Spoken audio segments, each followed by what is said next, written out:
स्वागत है आप सबका। हेलो व्हाट्सअप, कैसे हैं आप सब? स्वागत है आप सबका टू दिस रिवीजन, जहां हम रिवाइज करेंगे सर एसए 700 सीरीज का एक और प्यारा प्यारा Q2 एसए जिसका नाम है एसए 705। सर 705 ऐसे किसके बारे में बात करता है? ये बात करता है modification to the opinion in the independent auditor report. In the independent auditor report सारे के सारे बच्चे मेक श्योर आप अपनी अटेंडेंस जरूर लगा दे सर, वीडियो को लाइक करके। एंड सर आगे बढ़ते हैं इस ऐसे के साथ। अब सर ये जो प्यारा प्यारा ऐसे क्या कहता है, कैसे कहता है, मेरी आपसे रिक्वेस्ट है कि रिवीजन के एंड तक बने रहना, क्योंकि पूरी कोशिश करूंगा जो भी रिवीजन में सारे कॉन्सेप्ट्स हम रिवाइज करते हैं उसको मैं एंड में आपको एकदम कंसाइज करके एक चार्ट में क्विक रिवाइज भी करा दूं। ठीक है, बस आपने मेरे साथ एंड तक बने रहना है, पार्टिसिपेट करते रहना है। ठीक है सर, सबसे पहला क्वेश्चन आता है व्हाट इज द ऑब्जेक्टिव, कि कहीं ना कहीं ऐसे 705 में हमारा ऑब्जेक्टिव क्या है। तो सिंपल सी बात है, नाम एक टॉपिक का मॉडिफाइड ओपिनियन, तो हम अपना ओपिनियन मॉडिफाई करेंगे। This is our objective. So clearly express a modified opinion कब?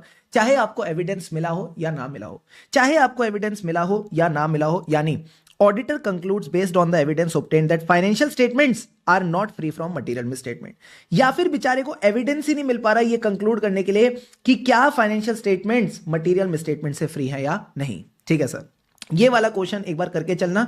आपके आरटीपी नहीं, एमटीपी में 24 में आया था। डायरेक्ट क्वेश्चन एमटीपी में 24 में आया था, तो एग्जाम में भी 2 से 3 नंबर में सब क्वेश्चन में ऐसे पूछ सकता है। ठीक है सर, अब question number 2, when the auditor should express modified opinion, यानी डिस्क्लेमर ऑफ ओपिनियन कब देना है, एडवर्स ओपिनियन कब देना है, क्वालिफाइड ओपिनियन कब देना है। तो मैंने कहा बड़ा सिंपल गेम है। सबसे पहले क्वालिफाइड ओपिनियन की बात करते हैं।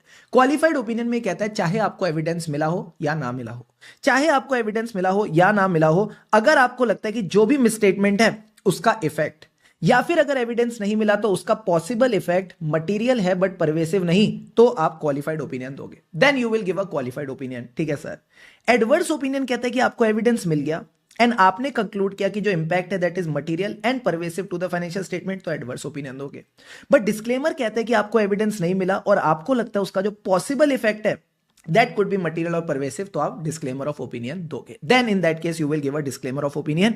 इसी के ऊपर अगर आप अपने क्वेश्चन बैंक पे जाओ, I think question number 2 that was asked in MTP Jain 25, पूरा का पूरा क्वेश्चन इसी के ऊपर है, डायरेक्ट क्वेश्चन है। ठीक है सर, अब आ जाओ नेक्स्ट पार्ट पे। सर आप इतनी देर से परवेसिव का गाना गा रहे हो, ये परवेसिव है क्या? मैंने कहा परवेसिव इज अ टर्म जो दिखाती है कि मिस स्टेटमेंट का क्या इफेक्ट होगा फाइनेंशियल स्टेटमेंट पे। तो अगर एविडेंस मिल गया तो आप इफेक्ट बोलोगे, अगर एविडेंस नहीं मिला तो पॉसिबल इफेक्ट का नाम यूज होता है। अब सर परवेसिव इफेक्ट क्या होता है? जो ऑडिटर की प्रोफेशनल जजमेंट में या तो कन्फाइंड नहीं है, it is not confined to a specific element, account और item of financial statement. For example, अगर आपकी बैलेंस शीट है और बैलेंस शीट में सारे आइटम्स हैं, और मान लो इन्वेंट्री है 3 लाख रुपए की, डेटर्स है 3,50,000 के, जिनको लेके आपको ऑडिट एविडेंस नहीं मिल रहा, और आपकी मटीरियलिटी जो कैलकुलेट की है वो है 1 लाख। तो मुझे बताओ इसका जो टोटल है वो कितना है? 6,50,000। तो क्या 6,50,000 मटीरियल है? हाँ है। क्या मैं ऐसा बोल सकता हूं 10 लाख में से 6,50,000 is almost 65%, which is a big portion? Yes sir. तो क्या ये परवेसिव हो गया? हाँ सर, ये परवेसिव हो गया। तो आप बोलोगे the effect is not confined to a single item, it is affecting more than one item of the financial statement. ठीक है सर, अब आ जाओ सेकेंड पार्ट पे। ये कहता है even if it is confined, it represents a substantial portion of financial statement. For example, इसी example को कंटिन्यू करते हैं। मान लो एसेट्स में ढेर सारे एसेट दे रखे और इन्वेंट्री को लेके आपको एविडेंस नहीं मिल रहा। अब अगर इन्वेंट्री को लेके एविडेंस नहीं मिल रहा तो क्या मैं बोल दूं it is confined to the inventory? हाँ सर, बट इन्वेंट्री कितने की है? 10 लाख के एसेट्स में से इन्वेंट्री इकलौती 6 लाख रुपए की है। तो क्या मैं बोल दूं it is representing 60% portion, that is a substantial portion which makes it not only material but also pervasive. And last में कहता है, ये तो अमाउंट्स वाली बातें हो गई, अब डिस्क्लोजर की बात करते हैं। अगर हम डिस्क्लोजर बोलें तो जिस डिस्क्लोजर में दिक्कत है that is fundamental to the users understanding of financial statement, यानी एग्जांपल नंबर 3, अगर किसी एंटिटी में क्या है? मुर्ग पक पक पक पक पक, यानी material uncertainty related to going concern. अगर मटीरियल अनसर्टेनिटी होती है तो हमको फाइनेंशियल स्टेटमेंट में क्या चाहिए? डिस्क्लोजर। 4 डिस्क्लोजर शुभम सर ने ऐसे 570 में पढ़ाए थे। सर क्या 1 से बीपी बढ़ता है, यानी मटीरियल अनसर्टेनिटी किन इवेंट्स और कंडीशंस के हिसाब से वो डिस्क्लोज करो। ठीक है सर, उसके बाद बीपी कम करने के लिए बोला मैनेजमेंट के पास प्लान है। वापस बीपी बढ़ाने के लिए वापस बीपी बढ़ाने के लिए मैंने क्या किया, बोला मटेरियल अनसर्टेनिटी है, तो हो सकता है एंटिटी एसेट्स रियलाइज ना कर पाए, लायबिलिटीज पे ऑफ ना कर पाए in normal course of business. अब सर मैंने आपको ऐसे 570 में बोला था अगर इनएडिक्वेट डिस्क्लोजर हो तो या तो आप क्वालिफाइड दोगे या एडवर्स। इसको एक लेवल आगे लेके जाए तो मैं बोलूंगा अगर डिस्क्लोजर बिल्कुल ही नहीं है, अगर डिस्क्लोजर बिल्कुल ही नहीं है तो इसका इंपैक्ट परवेसिव माना जाता है और यहां पे आप एडवर्स ओपिनियन दोगे, ठीक है सर। बट अगर मान लो इन्होंने डिस्क्लोजर आधा अधूरा दिया है, it is incomplete in nature, then in that case you can give a qualified opinion. क्या ये बात समझ आ रही है, नहीं आ रही है? आ रही है सर। तो यहां आपका पूरा का पूरा जो परवेसिव वाला कॉन्सेप्ट है, आई होप क्लियर है सर। बहुत सिंपल है, या तो कन्फाइंड नहीं है या फिर कन्फाइंड है। अगर कन्फाइंड है तो वो सब्सटेंशियल पोर्शन है, और लास्ट में डिस्क्लोजर की बात करूं तो that is not a normal disclosure. ये नॉर्मल डिस्क्लोजर नहीं है, इट इज फंडामेंटल। सारे बच्चे बोलो मेरे साथ, फंडामेंटल। अगर ये डिस्क्लोजर नहीं हुआ ना तो यूजर मेंटल हो जाएगा कि भाई मैंने ऐसी एंटिटी में पैसे लगा दिए जिसका गोइंग कंसर्न अफेक्टेड था। So it is fundamental to the users understanding of financial statement. Easy easy sir. अब इसके बाद शुभम सर ने आपको क्या पढ़ाया था? सर आपने हमको एक टॉपिक पढ़ाया था कि क्या हो अगर मैनेजमेंट ऑडिटर पे लिमिटेशन ऑन स्कोप लगा दे। लिमिटेशन ऑन स्कोप का मतलब है आपको एविडेंस नहीं लेना दिया जा रहा after the acceptance of audit. देखो अगर ये चीज बिफोर एक्सेप्टेंस ऑफ ऑडिट होती, अगर यही चीज बिफोर एक्सेप्टेंस ऑफ ऑडिट होती तो कौन सा ऐसे लगता? ऐसे 210। जहां ऐसे 210 में हम पढ़ते हैं कि ऑडिट एक्सेप्ट करने से पहले अगर लिमिटेशन ऑन स्कोप वगैरह लगाया जा रहा है तो वहां पे क्या करना होता है? अगर लगता है डिस्क्लेमर ऑफ ओपिनियन हो जाएगा तो ऑडिट एक्सेप्ट ही मत करना। बट अगर आफ्टर एक्सेप्टेंस ऑफ ऑडिट आप पे लिमिटेशन ऑफ स्कोप लगाया जा रहा है तो फिर ये ऐसे लगेगा। ये कहता है if the management is restricting the auditor from attending the inventory count, example के तौर पर, तो ऑडिटर क्या करेगा? तो सबसे पहले देखो लिमिटेशन ऑन स्कोप का इंपैक्ट क्या है। अगर लगता है इंपैक्ट ऐसा है कि भाई आपको क्वालिफाइड या डिस्क्लेमर ऑफ ओपिनियन देना पड़ेगा, क्योंकि जब एविडेंस नहीं होता तो यही दो ओपिनियन पॉसिबल है, तो अगर आपको लगता है क्वालिफाइड और डिस्क्लेमर ऑफ ओपिनियन देना पड़ेगा, इस केस में आप रिक्वेस्ट करो management please remove the limitation of scope. अब या तो मैनेजमेंट मान जाएगी कोई दिक्कत नहीं है, या फिर मैनेजमेंट रिफ्यूज कर देगी। अगर मैनेजमेंट रिफ्यूज करती है तो मैनेजमेंट के ऊपर कौन बैठा है? टीसीडब्ल्यूजी। हम कम्युनिकेट करेंगे विद टीसीडब्ल्यूजी और देखेंगे क्या कोई ऑल्टरनेट ऑडिट प्रोसीजर्स पॉसिबल है या नहीं। ठीक है सर। अब अगर इसके बाद भी auditor sufficient and appropriate evidence नहीं ऑब्टेन कर पा रहा तो क्या करें? सर इसका पॉसिबल इफेक्ट देखो। आपके पास एविडेंस नहीं है तो इसका पॉसिबल इफेक्ट देखो। अगर लगता है पॉसिबल इफेक्ट मटेरियल है बट परवेसिव नहीं, क्वालिफाइड ओपिनियन। अगर लगता है मटेरियल भी है परवेसिव भी है तो ऐसे केस में सबसे पहले तो हम क्या बोलते थे? ओपिनियन ही नहीं देंगे। मैंने कहा ओपिनियन देना ही नहीं है तो रुके भी क्यों? विड्रॉ करो। तो फटाफट विड्रॉ करो from the engagement if it is possible under the law regulation. If it is not possible to withdraw then in that case you will give a disclaimer of opinion. Clear है boss? Clear है sir. याद रखना जाने से पहले TCWG को बताना दिक्कतें क्या थी। What were the matters which gave rise to modification, ये आप टीसीडब्ल्यूजी को बता के चलोगे। यहां मैंने आपको शॉर्ट समरी दे दी इस टॉपिक की, फटाफट इसको गो थ्रू कर लो। देखो क्या कहता है, ये कहता है जब भी मैनेजमेंट लिमिटेशन ऑन स्कोप लगाएगी जिससे क्वालिफाइड और डिस्क्लेमर ऑफ ओपिनियन हो सकता है, request to remove the limitation on scope. या तो रिमूव करेगी या नहीं करेगी तो टीसीडब्ल्यूजी के पास जाओ और ऑल्टरनेट ऑडिट प्रोसीजर। इससे भी एविडेंस ना मिले तो इंपैक्ट देखो, मटेरियल है परवेसिव नहीं, क्वालिफाइड। मटेरियल है परवेसिव देन विड्रॉ। अगर विड्रॉ पॉसिबल नहीं है तो देन डिस्क्लेमर ऑफ ओपिनियन। अच्छा एक बात बताओ, इसको लेके हमने क्वेश्चन बैंक में कौन कौन से अच्छे क्वेश्चन करे थे? सर सबसे पहले तो क्या था? क्वेश्चन नंबर 4 आप एक बार सेल्फ भी कर सकते हो, डायरेक्ट क्वेश्चन है, बस इतना लिखा एविडेंस नहीं दे रही मैनेजमेंट तो लिमिटेशन ऑन स्कोप है। पूरा का पूरा टॉपिक एज इट इज यहां पे आ जाएगा। ठीक है सर। अब आ जाओ question number 5 which is a good question of RTP May 24। सारे बच्चे क्वेश्चन पे फोकस करेंगे, बहुत अच्छा क्वेश्चन है। ये कहते हैं सीएएस ऑडिट कर रहा है एक एंटिटी का जिसमें सारे इश्यूज हैं, उसको इन्वेंट्री काउंट अटेंड नहीं करने दिया जा रहा यानी SA 501, उसको एक्सटर्नल कंफर्मेशन नहीं भेजने दी जा रही यानी SA 505, उसको कुछ रीजंस रेवेन्यू आइडेंटिफाई करने हैं वो भी नहीं करने दे रहे, उसको सैंपल बेसिस पे कुछ खर्चे चेक करने हैं वो भी नहीं करने दे रहे। यानी क्या मैं बोल दूं, आपको सफिशिएंट एंड एप्रोप्रिएट एविडेंस नहीं लेने दिया जा रहा। हाँ सर। अच्छा इसका भी इसने बताया क्या इंपैक्ट है, तो ये कहता है इसका जो पॉसिबल इफेक्ट है ये मटेरियल भी है और ये बाकी फाइनेंशियल स्टेटमेंट के एरियाज को भी अफेक्ट कर रहा है। तो क्या मैं बोल दूं, जो इन्होंने लिखा it is affecting many aspects, it is pervasive. हाँ सर ये परवेसिव है, ये कहीं ना कहीं परवेसिव है। तो बताओ ऑडिटर कैसे प्रोसीड करेगा? तो आपने कुछ नहीं करना, जो मैंने आपको अभी प्रोसीजर्स बताए वो प्रोसीजर्स आने चाहिए। ठीक है सर। उस प्रोसीजर में भी जब आपको पता है इंपैक्ट मटेरियल और परवेसिव है तो दो चीजें क्या आती थी, विड्रॉ वाले पॉइंट कि withdraw if possible under the law regulation, अगर पॉसिबल नहीं है तो फिर आप डिस्क्लेम करके चलो। तो मेन आपने इन्हीं दो पॉइंट्स पे फोकस करना है कि अगर मटेरियल और परवेसिव है तो विड्रॉ और डिस्क्लेम। तो सबसे पहले कहता है कि ऑडिटर को सफिशिएंट एंड एप्रोप्रिएट एविडेंस नहीं मिला। ठीक है सर, और उसको लगता है पॉसिबल इफेक्ट मटेरियल और परवेसिव है, तो इस केस में विड्रॉ कर। अगर विड्रॉ लगता है पॉसिबल नहीं है, प्रैक्टिकेबल नहीं है, तो डिस्क्लेम द ओपिनियन करके चलेंगे। अब सर अगर आप विड्रॉ कर रहे हो, तो ये मत भूल जाना टीसीडब्ल्यूजी को बताना है matters giving rise to modification. तो आपके लिए बहुत अच्छा हो गया, आईसीआई ने वो प्रोसीजर वाला पार्ट पूरा लिखा ही नहीं, ठीक है। मेन फोकस इसी पे रहेगा, विड्रॉल और disclaimer. Deal done, good question from exam point of view, please इसको फोकस करके चलना। सर एक क्वेश्चन आपने और कराया था, डेजी डेजी डेजी डेजी वाला क्वेश्चन कहां है सर? डेजी डेजी वाला क्वेश्चन था आई थिंक क्वेश्चन नंबर, कौन सा क्वेश्चन था यार डेजी डेजी वाला? अच्छा क्वेश्चन था वो भी, ये रहा sir, Daisy and associate.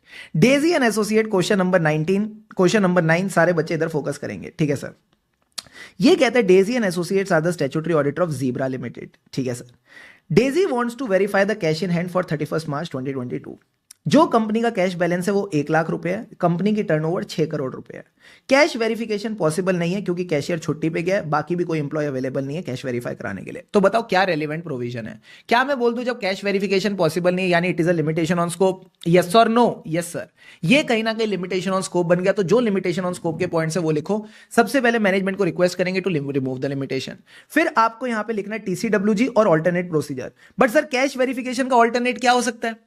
Cash verification का ऑल्टरनेट वगैरह क्या ही हो सकता है? नहीं हो सकता, कैश तो वेरीफाई करनी ही पड़ेगी। बट फिर भी ये लोग लिखते हैं कि नहीं नहीं, हम तो ऑल्टरनेट करके चलेंगे, हम तो कहीं ना कहीं ऑल्टरनेट करके चलेंगे। तो सर ऑल्टरनेट ये हो सकता है कि कहीं ना कहीं आपने बुक्स ऑफ अकाउंट्स देख ली, कैश बुक को वेरीफाई कर लिया, थोड़ा बहुत देख लिया क्या कैश परचेजेस हैं, क्या कैश रिसीट्स हैं, उनके डॉक्यूमेंट्स वगैरह देख लिए। तो इस तरह के ऑल्टरनेट करने की आप कोशिश कर सकते हो। And at the end of the day अगर आपको लगता है एविडेंस नहीं मिल रहा तो क्या करेंगे? क्वालिफाइड या डिस्क्लेमर? सर क्वालिफाइड ओपिनियन, क्योंकि यहां पे एक ही आइटम है, एक ही आइटम है जो कहीं ना कहीं मटेरियल तो है बट परवेसिव नहीं, मटेरियल तो है बट परवेसिव नहीं, तो चुपचाप क्वालिफाइड ओपिनियन दे देना। This is also a good question from exam point of view. वापस आ जाओ नोट्स पे, वापस आ जाओ नोट्स पे, पानी के 2 घूंट लगाओ and get ready with the next part of this chapter. अपन फिर अब नेक्स्ट पार्ट पे आगे बढ़ते हैं, जल्दी से आ जाओ। Form and content of report की बात करेंगे when the opinion is modified. यहां तक सारी चीजें हो गई।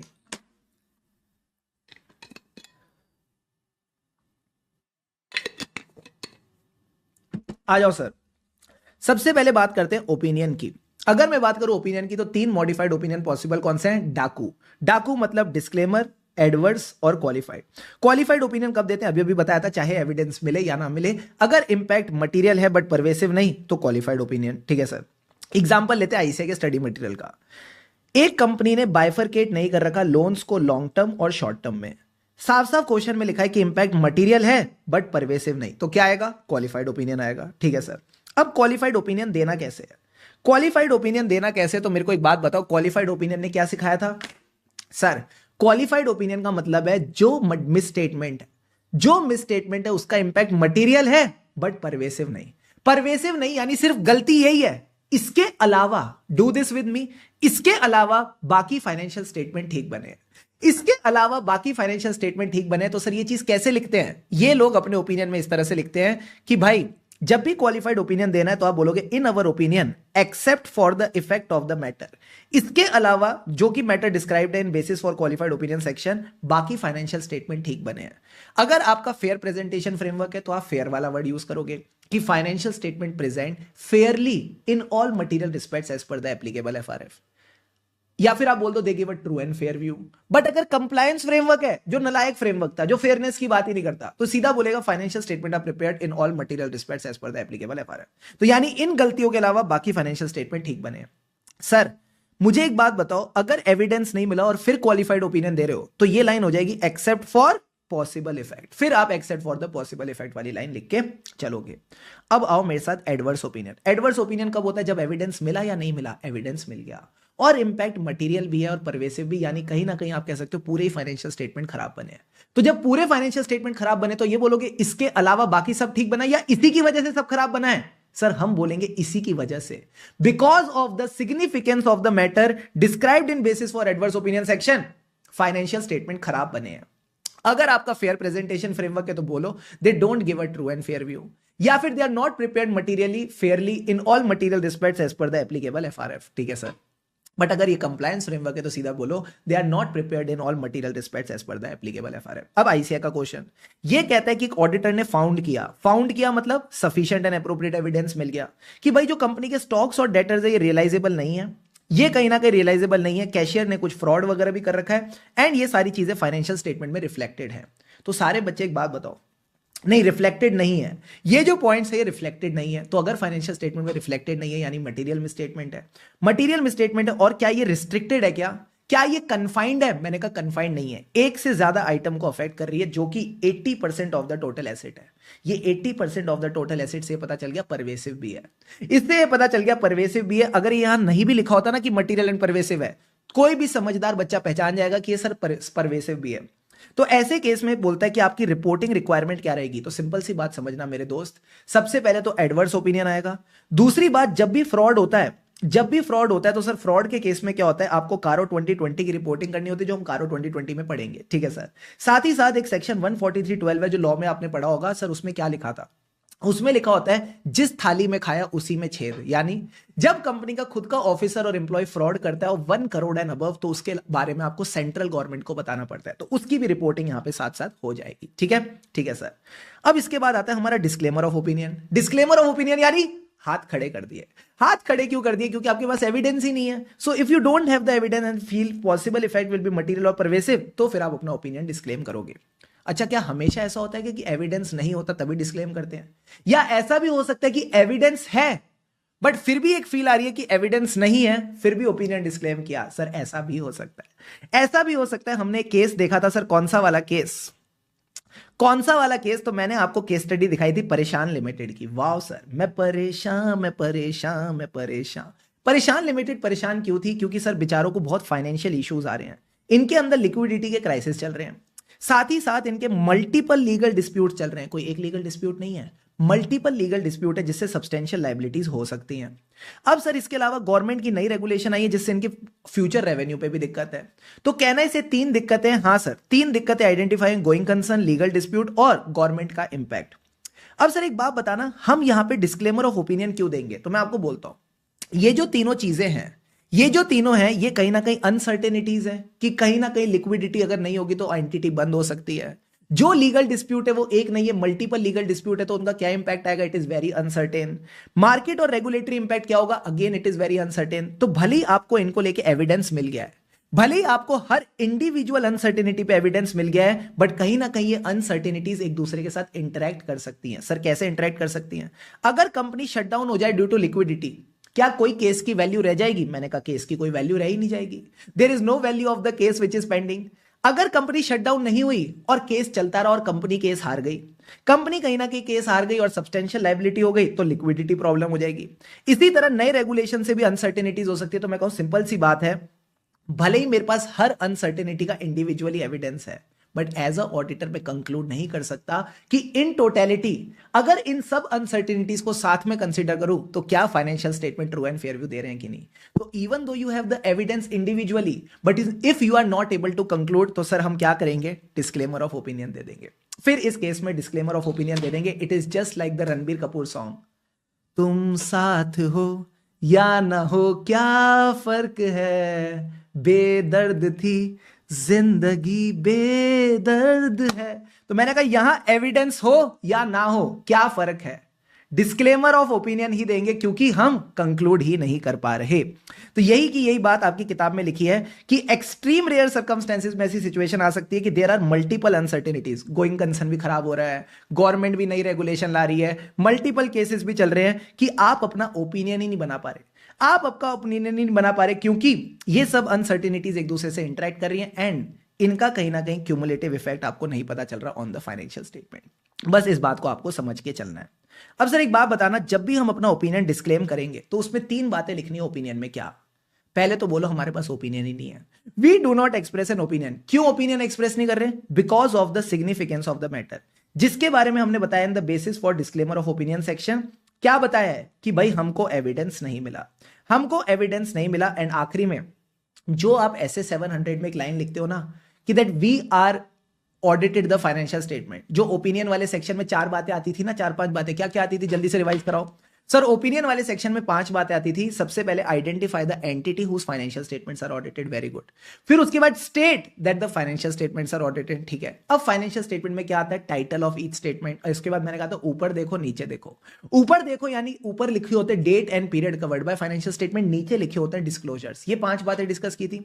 उसमें कह रहे जो आपने सेकंड बात है ना, that the financial statement are audited, इसको हटा दो, इसको हटा दो। इसकी जगह आप लिखो auditor was engage to audit the financial statement. तो ये 3 चीजें आ जाएंगी। हम अपना ओपिनियन नहीं देते। क्यों नहीं देते? क्योंकि एविडेंस ही नहीं है। Because of the significance of the matter हमारे पास एविडेंस ही नहीं है। एंड तीसरा केस बड़ी मजेदार बात है, we have audited the financial statement को भगाओ और बोलो we were engage to audit, हमें लगाया गया था to audit the financial statement.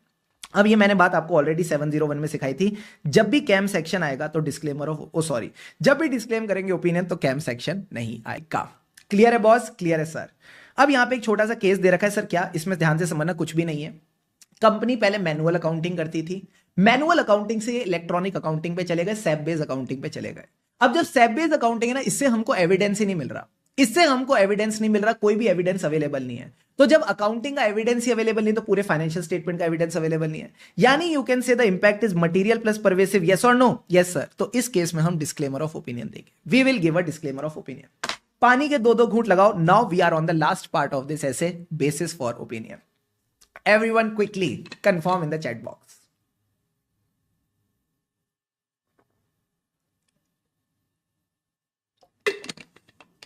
All set sir, all set. मुझे बताओ अब बेसिस फॉर ओपिनियन में क्या सीखा? मैंने कहा कुछ नहीं। अब इसका नाम बेसिस फॉर ओपिनियन नहीं होगा, हम इसको अमेंड कर देंगे to basis for disclaimer of opinion, basic for adverse opinion या बेसिस फॉर क्वालिफाइड ओपिनियन, जो भी केस है, केस टू केस बेसिस पे इसका नाम अमेंड हो जाएगा। ठीक है सर। अब इस बेसिस में आता क्या है? इस बेसिस में आता क्या है? रीजन आता है कि आपने अपना ओपिनियन मॉडिफाई क्यों किया। You need to describe the matter which gave rise to the modification. Now sir this matter can be different things. क्या सर? हो सकता है कोई अमाउंट में गलती है, हो सकता है कोई डिस्क्लोजर की गलती है, या फिर आपको एविडेंस ही नहीं मिला। 3 केसेस हो सकते हैं। सारे बच्चे बोलो मेरे साथ, अमाउंट की गलती, डिस्क्लोजर की गलती या एविडेंस ही नहीं मिला। अगर अमाउंट की गलती है तो जो भी अमाउंट है, या फिर आपको लगता है कोई फाइनेंशियल डिस्क्लोजर, कोई क्वांटिटेटिव डिस्क्लोजर में गलती है, तो आपको बताना पड़ेगा गलती क्या है। You need to describe the mistake plus also need to quantify the financial effect. Quantify the financial effect यानी जो गलती है उसकी अमाउंट बताओ। एक तो आपने बताया गलती है कि भाई मान लो एंटिटी ने जो पीपी की कैपिटलाइजेशन है, जो पीपी की कैपिटलाइजेशन है ठीक से नहीं करी। कितनी कैपिटलाइजेशन ठीक से नहीं करी वो अमाउंट भी बतानी पड़ेगी, उसका फाइनेंशियल इफेक्ट भी बताना पड़ेगा। ठीक है sir. So description and quantification of the financial effect unless impracticable. अगर आपको लगता है फाइनेंशियल इफेक्ट नहीं निकाल पा रहे तो वो फैक्ट लिख दो कि भाई मैं नहीं निकाल पा रहा, मुझसे नहीं हो पा रहा। ठीक है सर। उसके बाद आती है डिस्क्लोजर की बात। 2 केस हो सकते हैं, या तो डिस्क्लोजर है या नहीं है। अगर डिस्क्लोजर है फिर भी गलती है, यानी उसकी गलती बताओ कि क्या गलती है डिस्क्लोजर में, यानी how the disclosure is मिसस्टेटेड। But अगर लगता है डिस्क्लोजर नहीं है तो सर 3 बातें बतानी पड़ेंगी। सबसे पहले कि डिस्क्लोजर नहीं है, यानी you need to discuss about the non disclosure. अब बताओ क्या चीज है जो डिस्क्लोज नहीं है। मान लो कोई कंटिजेंट लायबिलिटी है, मान लो कोई कंटिजेंट लायबिलिटी, तो उसका नेचर बताओ। Nature of the omitted information that is a contingent liability. अब सारे के सारे यूजर सोच रहे हैं कौन सी कंटिजेंट लायबिलिटी है जो एंटिटी छुपा रही है, हमको जानना है। तो जो भी नेचर ऑफ आइटम है उसकी ओमिटेड इंफॉर्मेशन बताओ। हो सकता है एंटिटी का कोई पेंडिंग लीगल केस है, उसमें कुछ पेनल्टी लगने वाली है, वो पूरी की पूरी ओमिटेड इंफॉर्मेशन आपको बतानी है अगर आपके पास उसको लेके एविडेंस है and it is permitted by the law regulation. तो 3 बातें बताना। डिस्क्लोजर नहीं है, किसका नहीं है? नेचर ऑफ द आइटम, कोई एसेट, कोई लायबिलिटी या कंटिजेंट लायबिलिटी। अब अगर कोई कंटिजेंट लायबिलिटी वगैरह है तो उसकी ओमिटेड इंफॉर्मेशन भी बता देना अगर आपके पास एविडेंस है and it is permitted by the law regulation. Last में अगर एविडेंस नहीं मिला, अगर एविडेंस नहीं मिला तो उसकी रीजन बता देना, reason for the inability to get the evidence. Clear है बॉस? क्लियर है सर। यहां आपका बेसिस फॉर ओपिनियन पूरा का पूरा कवर हो जाता है। इसी के साथ मैंने आपको छोटी बातें बताई सर। क्या जब भी आप अपना बेसिस फॉर ओपिनियन दोगे और ये डिस्क्लेमर वाला ओपिनियन है तो बेसिस में 4 चीजें आती थी। क्या? स। जो बच्चों ने ऐसे 700 मेरे साथ किया उनको पता है हम सर बेसिस फॉर ओपिनियन में क्या बोलते हैं, स। यानी किस बेसिस पे आपने अपना ओपिनियन बनाया? S for standards on auditing. उन स्टैंडर्ड्स ऑन ऑडिटिंग में आपकी क्या रिस्पॉन्सिबिलिटी है वो एक सेक्शन ऑफ ऑडिट रिपोर्ट में आती है। तीसरा था स्टेटमेंट, एस फॉर स्टेटमेंट की भाई मैं इंडिपेंडेंट हूं, मैं एथिकल हूं। एंड चौथा पॉइंट क्या था? S for sufficient and appropriate evidence हमने लिया, ये हमारा बेसिस है। तो ये कहता है 4 में से 2 एस नहीं आएंगे। डिस्क्लेमर वाले केस में 4 में से 2 एस नहीं आएंगे। सर कौन सा? एक तो section of the audit report जहां पे रिस्पॉन्सिबिलिटी की बात कर रखी है, इस वाले चीज को आप बेसिस में नहीं लिखोगे। ठीक है सर। ऐसा नहीं है वो सेक्शन ही नहीं आएगा, वो सेक्शन आएगा बट उसकी रेफरेंस नहीं आएगी बेसिस में, ठीक है सर। दूसरी बात, जो आपका स्टेटमेंट होता है कि मेरा एविडेंस सफिशिएंट एंड अप्रोप्रिएट है, वो तो बिल्कुल भी मत लिखना। तुमने ऑडिट किया कहां है, तुम्हारे पास एविडेंस नहीं है तभी तो डिस्क्लेमर दे रहे हो, हाँ सर, तो ये वाला एस भी नहीं आएगा, ठीक है सर। अगर आपने एडवर्स और डिस्क्लेमर ऑफ ओपिनियन दिया और आपको किसी और मैटर के बारे में भी पता है जिससे मॉडिफिकेशन हो सकती है, तो वो भी बताते हुए चलना। अब सर एक बात बताओ, ये जो ऑडिटर्स रिस्पॉन्सिबिलिटी सेक्शन होता है, इसमें हमें क्या क्या चेंजेस करने हैं अगर हमने डिस्क्लेमर ऑफ ओपिनियन दिया? नवंबर 23 का क्वेश्चन है, 3 नंबर में एग्जाम में आ सकता है। तो ये कहता है कुछ नहीं करना। सबसे पहले तो बेसिक बात बताओ कि भाई हम हैं ऑडिटर, हम हैं ऑडिटर, हमारा काम है ऑडिट करना, ओपिनियन देना, बता दिया सर। बट हम कहीं ना कहीं ऑडिट नहीं कर पाए, हम कहीं ना कहीं ऑडिट नहीं कर पाए because of the matter which are described in basis for disclaimer of opinion section, हमको एविडेंस ही नहीं मिला। तो ये दो बेसिक कनेक्टेड बातें बोलना। एंड तीसरी अजीब बात, इन दो लॉजिकल बातों में से बस अब तीसरी एक अजीब बात है, हम इंडिपेंडेंट है, हम एथिकल है। Auditors independence and ethical responsibility as per S 700। तो 3 बातें बतानी है, हम ऑडिटर, हमारा काम है ऑडिट करना as per the standards on auditing और रिपोर्ट इशू करना। पर हमको एविडेंस नहीं मिला तो हम ऑडिट कर ही नहीं पाए। और आखिरी में बात करेंगे इंडिपेंडेंस और एथिक्स की। सर एक बात बताओ, आपने हमको ऐसे 260 में सिखाया था, जब भी कुछ ऐसे सर्कमस्टेंसेज होंगे which can affect the form and content of report, जब भी ऐसे कोई सर्कमस्टेंसेज होंगे which can affect the form and content of report, इसके बारे में टीसीडब्ल्यूजी को बताना है। हाँ सर। तो उनमें मैंने आपको बोला था, जब भी ऑडिट रिपोर्ट में कैम पैरा आएगा, मुर्ग पैरा आएगा, ईओएम पैरा आएगा, ओम पैरा आएगा, मॉडिफाइड पैरा आएगा, तो टीसीडब्ल्यूजी को बताना। अब क्या बताना है? 2 चीजें बतानी है। एक तो गलती क्या है, उस गलती को आप अपनी रिपोर्ट में कैसे दिखाने वाले हो। कम ऑन, एक तो गलती क्या है, उस गलती को आप अपनी रिपोर्ट में कैसे दिखाने वाले हो। यानी you will show the circumstances which led to modification, यानी गलती क्या है। उसके बाद उस गलती को आप कैसे दिखाओगे, यानी वर्डिंग ऑफ द मॉडिफिकेशन। ये दोनों की दोनों चीजें आपकी ऑडिट रिपोर्ट में आ जानी चाहिए, ये दोनों चीजें आपकी रिपोर्ट में आ जानी चाहिए। तो अगर आप जाओगे अपने क्वेश्चन बैंक पे, if you go to the question bank, तो क्वेश्चन बैंक में आई थिंक लास्ट क्वेश्चन तो बहुत इजी क्वेश्चन है, सिंपल सी बात है। पूछता है आपकी रिपोर्टिंग रिस्पॉन्सिबिलिटीज क्या है। अगर आप डिस्क्लेम करते हो तो रिपोर्टिंग वाला पार्ट हमको आता ही है कि डिस्क्लेमर ऑफ ओपिनियन में ओपिनियन ही नहीं आता। क्यों नहीं आता? Because of the significance of the matter वाली लाइन। और आखिरी में आप बोलते हो कि we were engage to audit, हमने ऑडिट नहीं किया, we were engage to audit, ठीक है सर। सेकंड पॉइंट कहता है आप की ऑडिट मैटर कैसे दिखाओगे अगर डिस्क्लेमर ऑफ ओपिनियन है। तो क्या डिस्क्लेमर ऑफ ओपिनियन में कैम आता है क्या? नहीं सर, इसमें कैम आता ही नहीं है। तो आखिरी में बस इतना लिख देना, no need to include a KAM, ठीक है सर।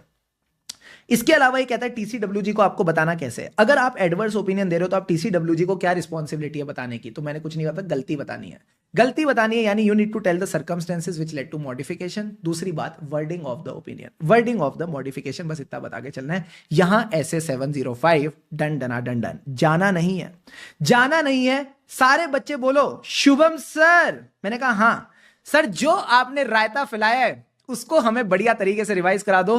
तो मैं आपके लिए पूरा का पूरा चार्ट बना के लाया हूं, बट बिफोर दैट सारे बच्चे पानी के 2-2 घूंट लगाओ और चैट बॉक्स में रेडी। जो चीज करने में हमको लगभग 20 से 25 मिनट ऑलरेडी लग चुके हैं, 5 मिनट में पूरा का पूरा रिवीजन कराऊंगा। चलो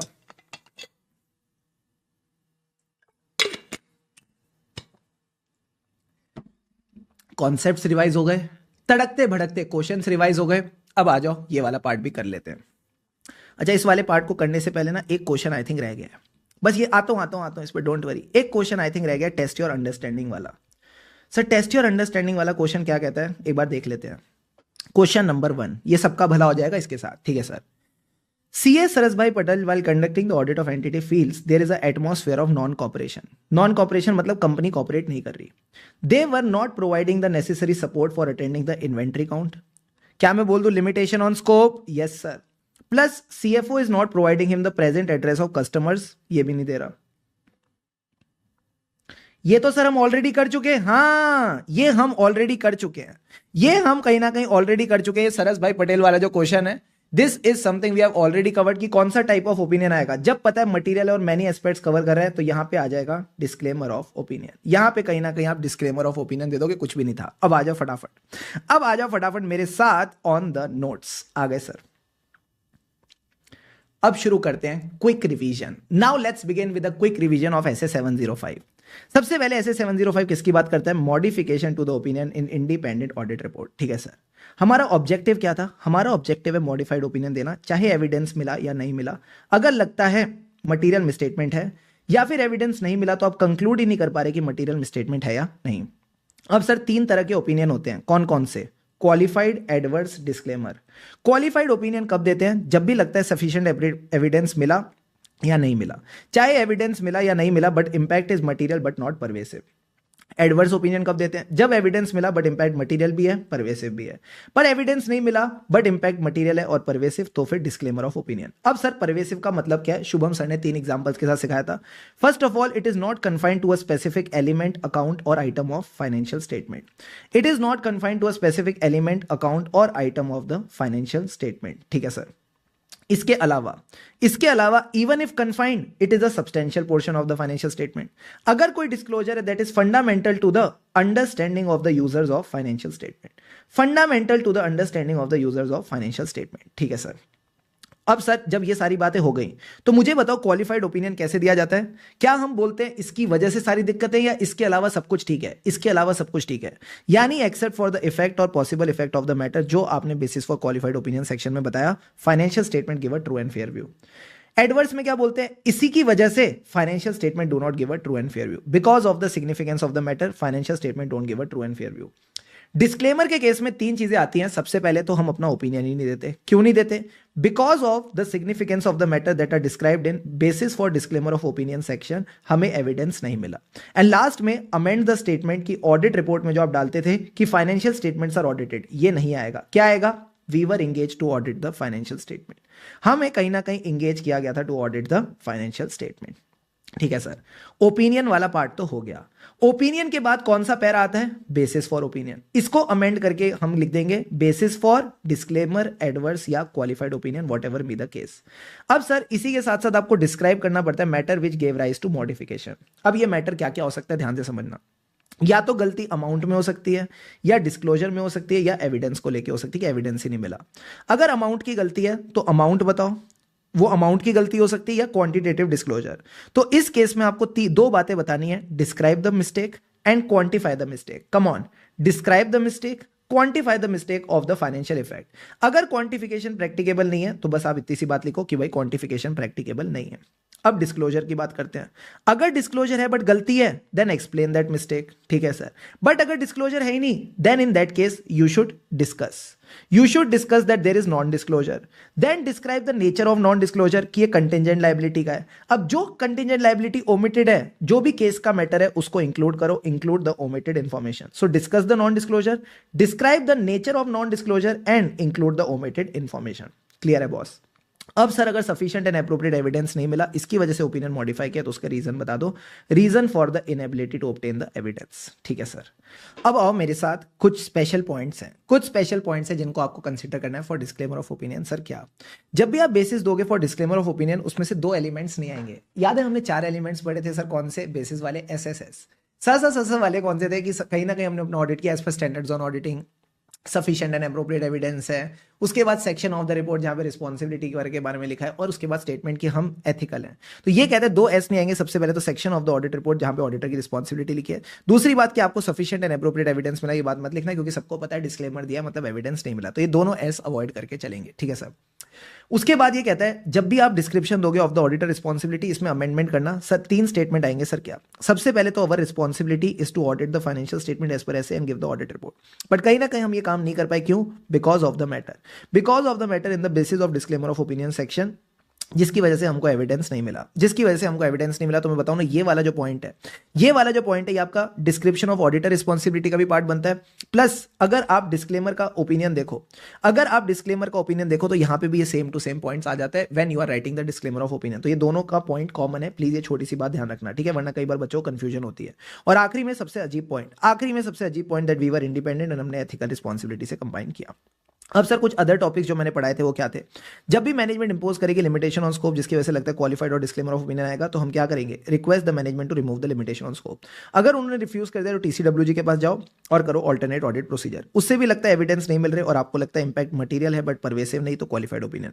मटीरियल है और परवेसिव भी, तो विड्रॉ करेंगे। अगर विड्रॉ पॉसिबल नहीं है तो डिस्क्लेम करेंगे ओपिनियन। अब सर टीसीडब्ल्यूजी को क्या बताना है? जो भी गलती हुई, यानी circumstances which led to modification, उस गलती को आप अपने ओपिनियन में कैसे दिखाओगे? यानी wording of the modified opinion. यहां पूरा का पूरा ऐसे 705 का quick revision gets completed. Done. तो कई बार आपके मन में आता होगा, सर कहीं ना कहीं हम ऑडिट को आगे वाली रिविजन्स में कैसे छोटा करें, कैसे क्विकली रिवाइज करें, मैं बताऊं ना, ये है स्मार्ट वर्क, ये है स्मार्ट वर्क। और मैं बताऊं आपके जैसे बच्चे स्मार्ट वर्क क्यों कर पा रहे हैं, क्योंकि आपने ढेर सारा हार्ड वर्क किया है, आपने क्लासेस प्रॉपर्ली अटेंड करी है, क्लासेस के साथ साथ प्रॉपर नोटिंग्स वगैरह करी है, अच्छे से क्वेश्चंस को सॉल्व किया है, और उसके बाद आपने प्रॉपर रिवीजन अटेंड करी, उसके बाद जाके क्विक रिवीजन आपके दिमाग में अच्छे से बैठी है। तो इसी तरह आपने मेहनत करते हुए चलना है, एंड ट्रस्ट मी, मजा आ जाएगा। जब आपका हार्ड वर्क और स्मार्ट वर्क साथ में मिलेंगे तो फिर आपको मिलेगी सीए फाइनल की टिकट, और डेफिनेटली बहुत मजा आएगा। ठीक है, so if you like the video do give it a like, and yes comment करके जरूर बताना कैसा लगा, and yes stay subscribe to the channel for more such videos. हम राही ऑडिट के फिर मिलेंगे चलते चलते। Keep going all of you.